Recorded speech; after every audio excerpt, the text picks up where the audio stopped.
तो hello friends, स्वागत है आपका अपने चैनल स्टार पढ़ाई में। और आज हम देखने वाले हैं यार कि आखिरी के टाइम ना बहुत प्रेशर होता है, और आखिरी के टाइम जो हम मिस्टेक्स कर देते हैं ना, हम वो देखेंगे कि क्या कर देते हैं कि जिससे हमारी rank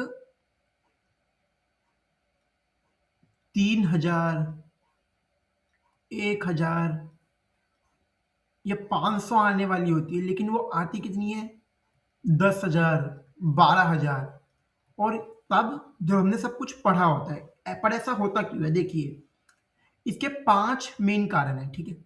starting new subjects eight final stage of exams. देखो, जब एग्जाम आने वाले ना, तो बच्चे क्या करते हैं? नया सब्जेक्ट खोल लेते हैं।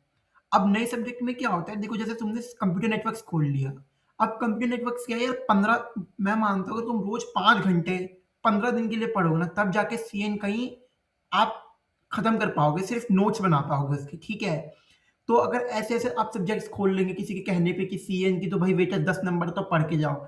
ये जो पढ़ना था ना तुम्हें, ये पहले पढ़ना था कि एग्जाम में 3-4 महीने बचे, तो तुमने चलो सीएन की स्टार्टिंग कर दी। लेकिन यार 15-20 दिन में तुम क्या स्टार्टिंग कर रहे हो? क्योंकि नहीं समझ आएगा, ठीक है? तुम्हें क्या करना है, जो तुम्हारे अच्छे कॉन्सेप्ट हो रखे हैं, जैसे अगर तुम्हें सी, डीएसए और एल्गोरिथम आता है, तो इनको पूरा खत्म करके चलो। इनमें तुम्हें ऐसा होना चाहिए कि यार अगर 5 क्वेश्चन आ गए तो मैं 3 तो बना ही दूंगा। तुम्हें ऐसा होना चाहिए, ठीक है?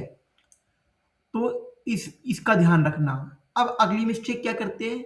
Not revising enough times. या नोट्स बना लिए, सब बना लिया, मेरे साथ भी ऐसा होता था ना, पर मैंने इंप्रूव किया धीरे धीरे। मेरा भी मन नहीं करता रिवीजन करने का, क्योंकि ऐसा लगता है ना यार यार 10 मतलब 5 बार चीज पढ़ चुका हूँ, मैं छठी बार क्यों पढ़ूं? लेकिन जब तक टाइम है तब तक रिवीजन करते रहो, क्योंकि कई बार क्या होता है ना, आपको पता नहीं लगता, लेकिन आपको कई कई कॉन्सेप्ट आप भूल जाते हो, ठीक है? जैसे साइंड की रेंज क्या होती है, अनसाइंड रेंज क्या होती है, तो ये सब पता होना चाहिए, ठीक है? ये आप धीरे धीरे भूल जाते हो, तो ये याद रखना। Ignoring PYQ. कई बंदे क्या करते हैं यार, पीवाईक्यू को इग्नोर कर देते हैं। जैसे प्रीवियस ईयर क्वेश्चंस होते हैं, ठीक है? ये बहुत इंपॉर्टेंट होते हैं।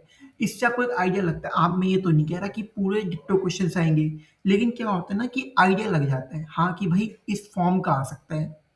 जैसे एप्टीट्यूड में आपने क्वेश्चन देखा होगा, बहुत फेमस है यार, बहुत और कॉमन भी हो चुका है, कोडिंग, डिकोडिंग। तो इसका क्वेश्चन अगर आपने पीवाईक्यू से कर लिया ना, तो आपको एक आइडिया हो जाएगा, हाँ भाई डिकोडिंग और कोडिंग क्वेश्चन मेरे आएंगे।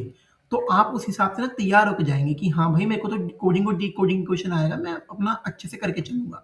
ये आप 2025 में उठा के देख लो, 24 में उठा के देख लो, 23 में, ये हमेशा आया है, ठीक है? तो ये आपको ऐसे मतलब पता लगता है। और कभी भी पीवाईक्यू को इग्नोर मत करना यार। इसमें बहुत सारे क्वेश्चन बनते हैं जो रिपीट होते हैं। सेम क्वेश्चन रिपीट नहीं होगा, लेकिन एक फॉर्म पता लग जाती है, हाँ भाई इस फॉर्म के क्वेश्चन, इस मेथड के क्वेश्चन आएंगे। जैसे आपको पता लग जाएगा ओएस में डेडलॉक के बेस पे कौन से क्वेश्चन आते हैं, बैंकर्स एल्गोरिथम में क्या क्या पूछ सकते हैं, ठीक है? तो ये सब आपको पता लगेगा। Running behind notes. आप क्या करते हो यार भाई? 3 टीचर से पढ़ते हो एक सब्जेक्ट 3 टीचर से पढ़ने से अच्छा है एक सब्जेक्ट एक टीचर से पढ़ो और अच्छे नोट्स बनाओ। मैंने यार अपने कॉलेज में मतलब स्टूडेंट्स को देखा है, क्या करते हैं, एक सब्जेक्ट जैसे उन्हें समझ नहीं आया है, समझ लो उन्होंने डिजिटल लॉजिक पढ़ा, उन्हें उस सर से एक्स सर से समझ नहीं आया। वो क्या करेंगे, जो वाई सर है, वाई में यहाँ पे एक वेरिएबल कंसिडर कर रहा हूँ, ठीक है? वाई सर है, उनके नोट्स लिख लेंगे, एक्स सर ने जो पढ़ाया उसके भी लिख लेंगे, फिर जो जेड सर पढ़ा रहे हैं उसके भी लिख लेंगे। तो अब उनके पास एक्स वाई जेड के नोट्स हो गए। पर फायदा क्या हुआ?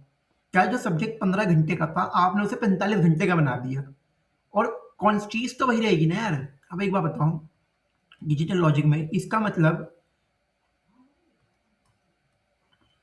क्या रहेगा? डिजिटल लॉजिक में इसका मतलब यही होगा, ठीक है? अब यही चीज बार बार हर टीचर तो यही बताएगा ना यार, मैथड तो सेम रहेगा ना, ठीक है? तो एक टीचर देख लो, उसकी रिव्यूज देख लो, और थोड़ी डेमो वीडियोस होती हैं, डेमो वीडियोस हर कोर्स में दी होती है एक टीचर की, तो वो देख लो। अगर सही लगता है तो आगे कंटिन्यू मारो, ठीक है? ये नहीं होना चाहिए कि यार पूरा 15 घंटे का पढ़ लिया, फिर कह रहा है टीचर तो समझ ही नहीं आया मुझे, अब मैं दूसरा चेंज करूंगा। तो उससे क्या होता है, टाइम वेस्ट होता है और नोट्स इकट्ठे होते रहते हैं जो बिल्कुल मतलब वेस्ट है, ठीक है?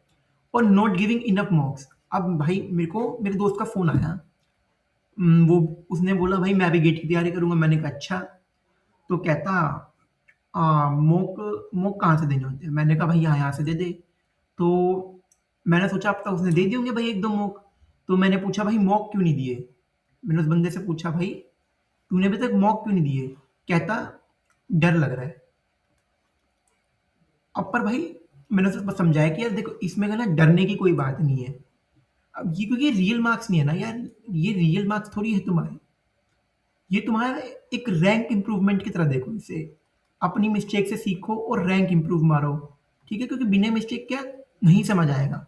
तुमने खुद फील किया होगा जब तुम मॉक देते हो तो तुम्हें पता लगता है हाँ भाई मेरा ये कॉन्सेप्ट क्लियर नहीं है, हाँ भाई मैंने पूरा क्वेश्चन नहीं पढ़ा, हाँ मैंने ये नहीं देखा कि वैलिड लिखा था इनवैलिड लिखा था, हाँ मैंने ये नहीं देखा कि करेक्ट पूछा था इनकरेक्ट पूछे थे। जैसे तुम देखोगे ना कई क्वेश्चन में लिखा होता है टेल दी करेक्ट आंसर, कईयों में लिखा था टेल दी इनकरेक्ट वंस, ठीक है? तो ये कैसे पता लगेगा जब तुम मॉक टेस्ट दोगे? तो उसने बोला भाई मैं तो देता ही नहीं। मैंने कहा यही तो गलती कर रहा है। कह रहा तैयारी हो गई। मैंने तो मॉक देना है यार। कहता यार अभी 3 सब्जेक्ट बचे हैं। मैंने कहा तो क्या हुआ? भाई तुम्हारे यार देखो यार 14 सब्जेक्ट है, अगर 11 भी तुम कर रहे हो तो मॉक देना शुरू करो। 3 के पीछे नहीं रह सकते तुम, ठीक है? और ये जो मेरा डाटा है ना ये वाला जो मेरा डाटा है 2025 का है। इसमें मेरे साथ क्या हुआ, मेरी जो देखो मेरी जो नेगेटिव मार्किंग थी ना वो सिर्फ 0.7% मार्क्स की थी। मतलब मेरी जो एक्यूरेसी थी वो मेरी 99.3% थी, ठीक है? जो मैं कहूँगा अच्छी थी क्योंकि मेरी जो नेगेटिव मार्किंग गई थी वो बस इतनी सी गई थी, -0.33। पर मेरा बस यहाँ पे ये तो मेरा बढ़िया था, चलो इसे तो मैं खुद अच्छा मानता हूँ कि भाई मैंने नेगेटिव मार्किंग ज़्यादा कटवाई नहीं। लेकिन अगर मेरे अनअटेम्प्टेड क्वेश्चंस देखोगे ना मेरे 26.5%, ठीक है? मेरे सारे 26% ऑलमोस्ट अनअटेम्प्टेड गए, मतलब मैंने अटेम्प्ट ही नहीं किया यार।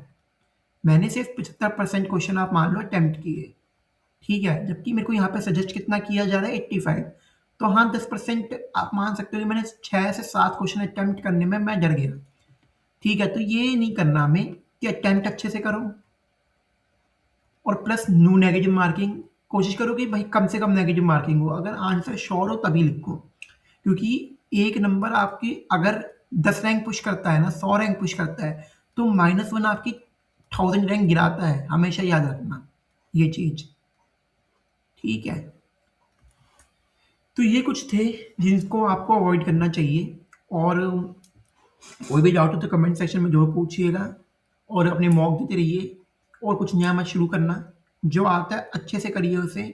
कि अगर मैं आपको सी प्रोग्रामिंग में फंक्शन का क्वेश्चन दे दूँ तो आपको ये होना चाहिए कि हाँ भाई मैं तो कर दूँगा, फंक्शन आ गया मेरे को, पॉइंटर आ गया, ठीक है? तो ऐसा आपको होना चाहिए।